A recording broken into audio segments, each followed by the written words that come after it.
Hello guys, and welcome back to another video. Now in this video I want to talk about Netflix and a possible play for tomorrow or even next week. Now currently futures are green. Now depending upon how tomorrow goes, the bullish play is going to be Riot. I swing Riot a month out, and then the bearish play is going to be Netflix. Okay, as you guys can see, Netflix has been, it has quite a run, the past like 9 days, right over here, after it broke out of this major consolidation from July. Okay, since July it has been consolidating, and finally, this August it broke out.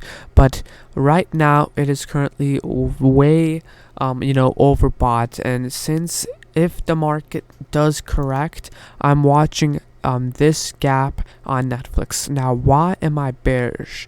So I'm not seeing like any certain pattern. It's more of this play on gaps, how gaps work.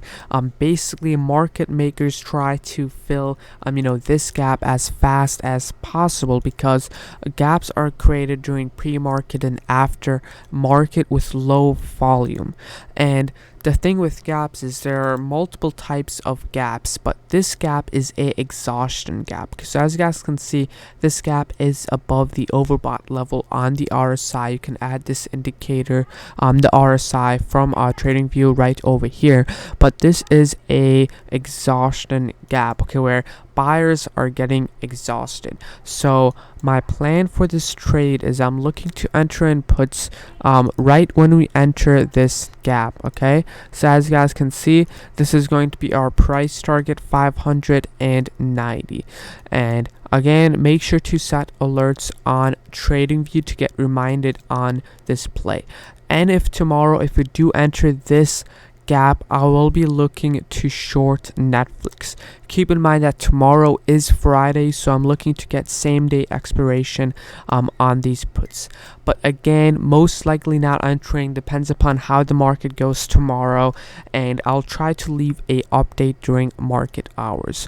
So very simple video, exhaustion gap, and again, gaps are all psychology.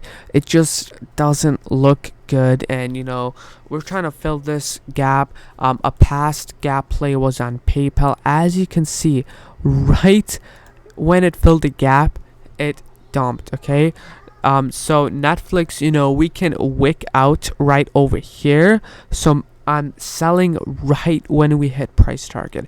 So overall, very simple. MACD also looks bearish when we do cross, and overall both MACD and RSI are looking bearish. And then we have the gap, and then if SPY does decide to correct on here, right over here, I'll be watching this 21 EMA on SPY. So overall, hope you guys enjoyed this video. Again, Riot is going to be the play for tomorrow, and then we'll have Netflix if we decide to turn bearish on the market. So overall, hope you guys enjoyed the video, and make sure to like, and if you guys do have any questions, let me know in the comments.